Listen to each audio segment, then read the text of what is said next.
Hey, what's up, guys? It's Spencer. I'm here with Steven. We're coming to you today with another presentation. Obviously, today you can see our presentations on alcohol and tobacco. So we'll be going through just giving you guys some facts as we always do. And again, Nexus Youth and Family Services does not condone any unlawful use of tobacco or alcohol products by any youth. Hey guys, it's Steven, and as Spencer said, we're going to talk about some alcohol and tobacco. And one of the things that we consistently hear is people talking about their friends having one drink. What does that mean? And so throughout our presentation, when you hear us discuss a drink or multiple drinks, this is the slide that has the information on it. The percent of pure alcohol exposed here as alcohol is by the volume, and it varies by beverage. So the definition of one drink, for example, when it comes to beer would be a 12-ounce regular beer, which contains about 5% alcohol. When it comes to malt liquor, we would say 8 to 9 ounces, that's obviously shown in a 12-ounce glass, which contains about 7% alcohol. Then you see the wine glass, 5 ounces of table wine, about 12%. It's got a higher alcohol content than the other two.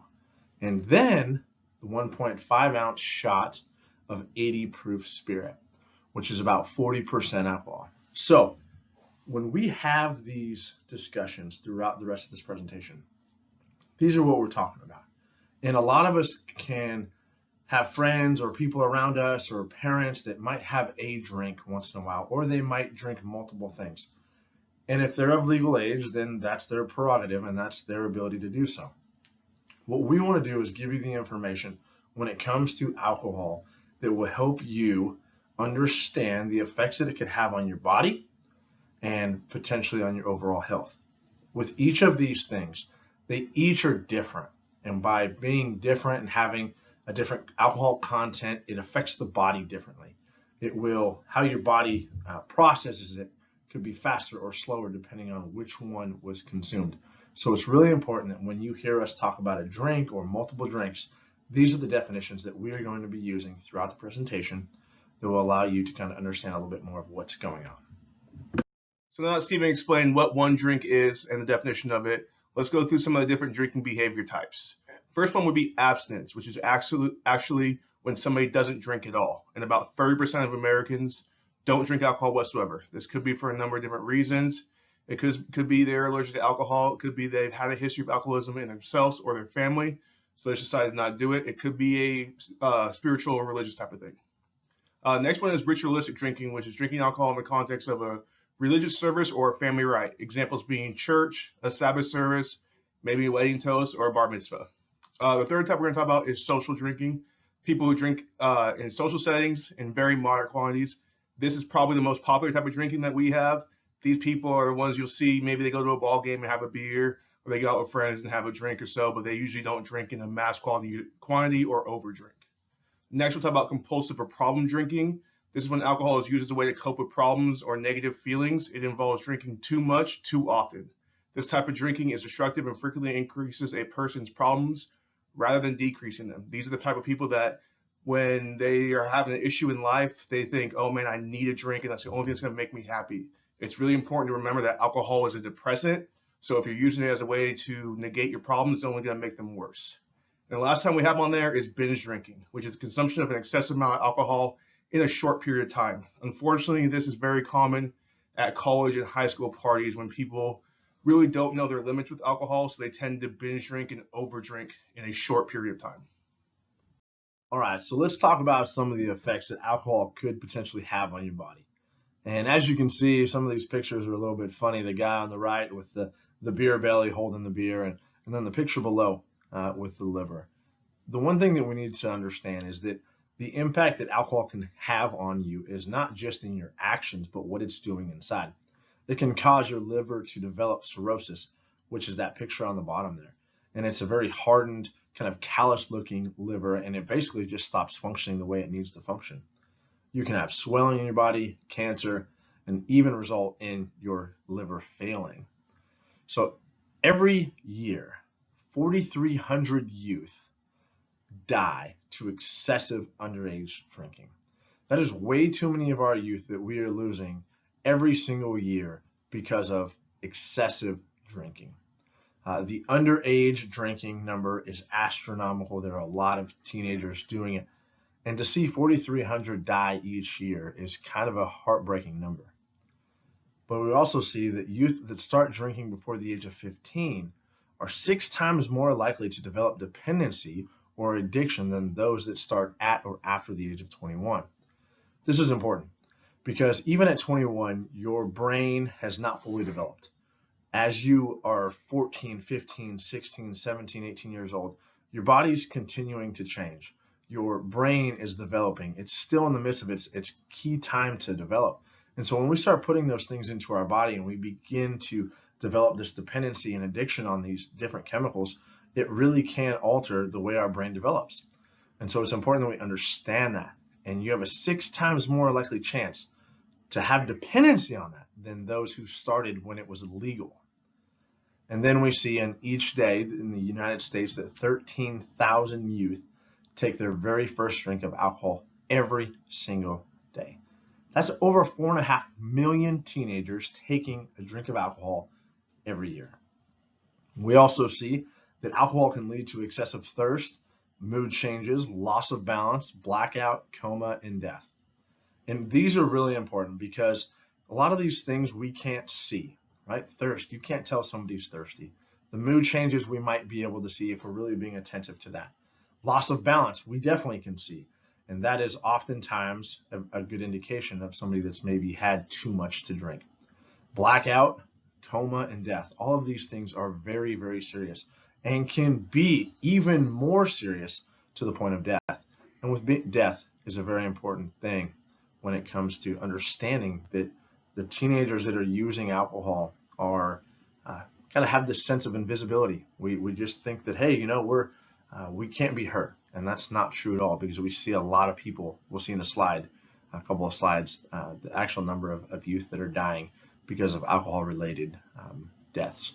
And also decision-making, risky decision-making. This can be a multitude of things. It could be going to parties, it could be drinking and driving, it could be hanging out with people you shouldn't be hanging out with and doing things you shouldn't be doing, causing trouble with the law.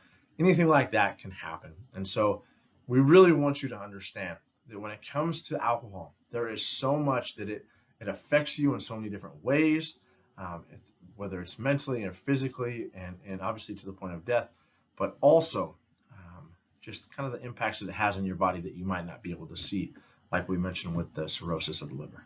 In 2015 showed that 33% of high school students that were surveyed had reported drinking in the last 30 days. Of that 33%, 90% reported binge drinking. Binge drinking is defined as 5 or more drinks in 2 hours for a man or 4 or more drinks over a 2-hour period for a woman. And also of them, 1/5 reported having gotten in the car with somebody who had been drinking. I can't stress enough how dangerous this is. It's very important. If your ride, wherever you are, has been drinking, do not get in the car with them if they're trying to drive. We have a lot of DUIs up around this area. There are a lot of very unsafe roads that are difficult to drive at night or in the day, even when somebody's sober. They become exponentially more difficult to drive when somebody's been drinking. So please do your best to not get in the car with somebody who's been drinking for your own safety. Also, on average, underage drinkers tend to drink more alcohol at one time than adults do. This is for a couple of different reasons. One of them being they just don't understand their limit yet. So they don't understand how much of each different kind of alcohol they can consume without getting sick. And also they tend to like to show off, quote unquote, how much they can drink, which is very dangerous. It leads to over drinking and it can lead to hospital stays and alcohol poisoning and things like that. This is another statistic that really hits me is people ages 12 to 20 drink 11% of all the alcohol consumed in the United States every single year. That is a pretty big number considering that all those people are underage and it's illegal for them to be drinking. In 2013, approximately 119,000 emergency room visits were by people 12 to 21 for injuries related to alcohol. Those included car accidents, just not thinking, people get into fights, things like that. And 1 out of 4 fatal teen car accidents involve underage drinking. That's 25% of all fatal teen car accidents involve somebody who's been driving under the influence of alcohol. So as we continue in with alcohol, It's really important. This is kind of our transition from alcohol to tobacco, because this actually talks a little bit about both of those and what the effects are on the athlete. Those of you that are athletes, or whatever you're doing, if you're training physically, it really is important for you to understand the tolls that this stuff could take on your body. One night of drinking can erase 2 weeks of training. That's really important, because if you know how hard you are working when it comes to the training and preparation for your sport or whatever event you're doing, to lose 2 weeks of that for one night of fun would seem like a bit of a stretch. The use of alcohol as well as tobacco reduces blood flow to the brain, which decreases your athletic performance. It affects your speed, your agility, your strength, and concentration, that are those that are most affected by that. And when you're an athlete, that's really important, to be able to have the speed, the agility, the strength, and even the concentration. Maybe it's trying to hit a fastball. To have the concentration to do so and have that process be slowed down by a use of a substance can be very difficult. It's difficult enough just trying to do it when you haven't been affected by those things. Also, 54.8% of athletes who drink alcohol suffer from injury, compared to 28.3% of those that do not drink. So you have a higher chance of getting hurt and some serious injury compared to those that are not drinking. And then also, high school and college athletes lose between 15 and 30% of the overall performance when they drink alcohol. Knowing again how hard you guys are working and how much dedication you put towards these things, your craft, why would you want to slow that process down? It does not make sense. Not only does it not make sense, it's illegal. And so it's really important that we understand that what goes on for your overall health, not just mentally and emotionally, because as Spencer mentioned, it being a depressant, but your physical health when you're out on a field, or maybe you're in a dance or whatever it might be. Like if you're more susceptible to injury, you might not be able to play longer, and that's really kind of a tough thing for some of you that are athletes. And so as we kind of conclude on the alcohol aspect, we're actually going to transition right now to tobacco, and Spencer's going to jump in and tell you guys some things about that. Okay, let's talk about tobacco. So on this slide here, you're going to see some pictures. I know the top two are kind of gross looking, but they're very informative. The top one is an example of what oral cancer looks like. In the middle, you'll see the difference between a healthy lung and a smoker's lung. Obviously, the healthy lung being on the left and the smoker's lung being on the right. Now we know that the tar in cigarettes is what causes the lung to actually start turning black, and it also interferes with its functioning process. And then the bottom picture there is kind of hard to see because it's a little bit small, but it's just examples of different kind of cancers that using tobacco products can cause. So you have oral cancers, throat cancer, obviously lung cancer, multiple different other ones as well. So each year, 480,000 people die from using tobacco products. That's a lot of people. So how does an industry that loses almost 500,000 customers survive? They survive because they market to young people like yourselves. They know that if they can get you to start smoking at a young age and using their products at a young age, they'll have a lifelong customer. Each cigarette cuts about 5 minutes off your life, about 10 to 15 years on average. So in about the amount of time it takes for a person to smoke a cigarette is about the same amount of time it takes off their life. Each cigarette contains over 600 different ingredients. And then when burned, each cigarette creates more than 7,000 chemicals, 69 of which of those chemicals are known to cause cancer, or what is called carcinogenic. The information Spencer just gave you about 480,000 people dying every year from tobacco-related illnesses is crazy. The fact that they replenish those numbers as they target this generation, this younger generation, is extremely disappointing as well.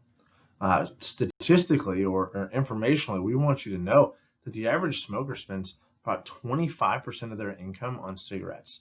That's $50 a week, $2,600 a year, and actually that number might even be a little bit low right now. The average smoker smokes 1.5 packs per day. The average pack of cigarettes contains 20 cigarettes. So that's about 30 cigarettes per day an average person is smoking. That's a lot. Considering that it takes about 5 minutes to smoke a cigarette, we're looking at 2.5 hours a day of their day being used to smoke. 90% of lifetime smokers start before the age of 18. That's that next generation that they really want to engage and have you be part of it. And if they can get you to be part of it now, they believe they will have a lifelong customer. And that's really, really a sad thing. In the early 1900s, cigarettes were prescribed by doctors for asthma and those that needed help breathing. There are tons of advertisements from the early 40s and 50s and 60s that showed, hey, if you have a cough, smoke this brand of cigarette because it would help you. And we know now with the information and statistics and research that we've done that all of that is bogus. Every day, over 300 youth, ages 12 to 18, become regular cigarette users. That's every single day, 300 youth become regular cigarette users, and that's an astronomical number by the end of the year. About 2 out of every 100 middle school students reported in 2019 that they had smoked cigarettes in the past 30 days. So when it comes to our communities, when it comes to rural communities, it really is, our numbers are usually a little bit higher. So I bet we could probably say 4 to 5% for our communities. And that's too high. It is higher than the national average. We'd obviously like to see that be 0 because of what these cigarettes and what they can do to your body and your overall health. So we want you to know a couple different things on this. If they can get you to start smoking before you're 18, they really believe that they got you hooked. And we want to give you the information to help you make really good decisions when it comes to your life. Okay, so what can happen if you start smoking? So if current trends continue, we will lose about 5.6 million of today's youth to a smoking-related illness. That's about 1 in every 13 young people who are ages 17 or younger. That's a huge number. Like I said, tobacco companies are completely aware of this too. They understand how dangerous their product is. They understand how deadly it is. They don't care. They're all about the money. So they want to get customers as young as possible so they can ensure they have a lifelong customer, even if that person's life is shortened because of their product. I talked a little bit earlier, on average, smokers die about 10 to 15 years earlier than non-smokers. Each day here in the United States, about 3,200 people under the age of 18 smoke their first cigarette. Now, that statistic obviously came around when the legal smoking age was 18. Now it's up to 21, so you can probably increase that number by 1,000 or so. I can't really give the exact number, but you can definitely increase it now.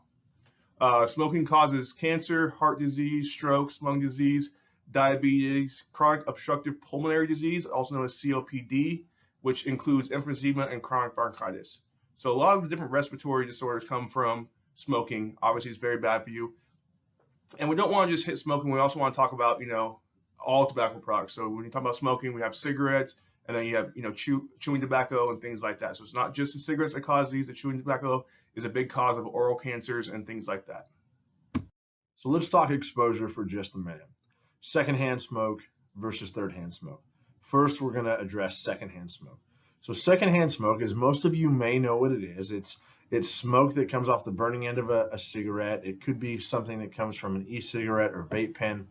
And it's basically the smoke that comes off that burnt end that is inhaled by somebody around somebody that's smoking. Or it could be smoke exhaled by the smoker and then stuck in the air and that you would take into your lungs as well. Since 1964, 2.5 million people who were not smokers have died because of secondhand smoke. So smoking doesn't just affect the smoker. It affects anybody around them. And so that's a lot of people in almost 60 years. 2.5 million people have died because of somebody else's choices. So we have to remember that our choices have consequences, and it might not always affect us, but those around us as well. Also, secondhand smoke increases the risk for stroke by 20 to 30%. That's a significant increase in that risk, especially if you're around people that smoke a lot.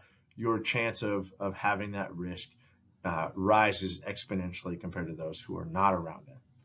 Non-smokers who are exposed to secondhand smoke have a 25 to 30% higher risk of developing heart disease. So as you can see in these last two, that whether it's stroke or heart disease, the numbers are exponentially higher than those that are not around it.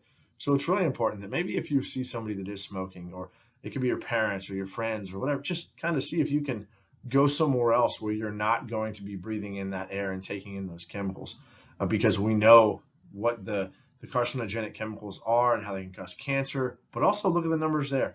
1964, 2.5 million people died just from secondhand smoke. So that's a crazy number. Then third-hand smoke. What is third-hand smoke? What is this new phenomenon that we're hearing about? Third-hand smoke is the term used to describe the particles or gases that are left over from a cigarette or an e-cigarette. These particles basically land on a surface.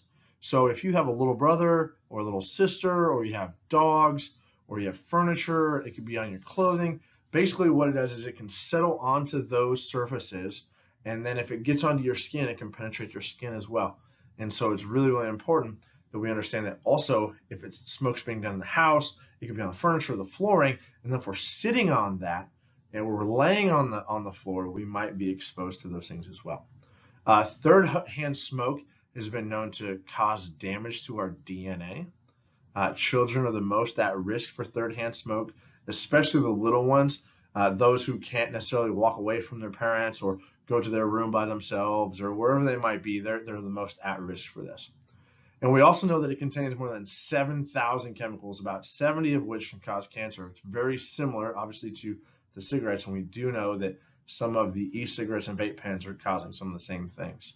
So this kind of wraps up our presentation. We want you guys to understand the importance of alcohol and tobacco and what that means for you.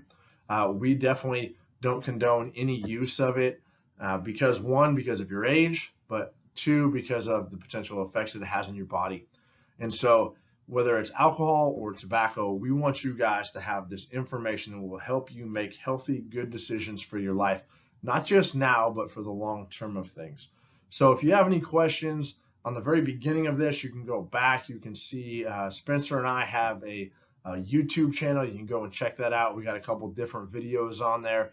But also, if you're being challenged with anything, maybe it's alcohol use or tobacco use, and you're saying, you know what, I want to reach out to somebody and talk to somebody, our telephone numbers are on there. And so don't hesitate to look at those numbers and call us and give us a call, and we'd love to chat with you guys and help you through whatever you might be going through. So as Spencer would always say, stay safe and stay healthy, and we will see you guys soon.